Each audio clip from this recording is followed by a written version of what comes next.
पश्चिमबंग रास्ता कड़े नमाज पाठ को नहीं बड़ बद आरंभ होइछि।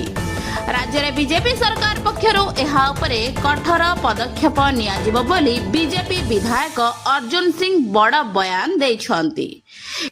इंडिया टुडे टीवी को साक्षात देई अर्जुन सिंह कहिसंति जे एणिकी राज्यर रास्ता रे नमाज पाठ करिबाकू अनुमति मिलिबो नाही।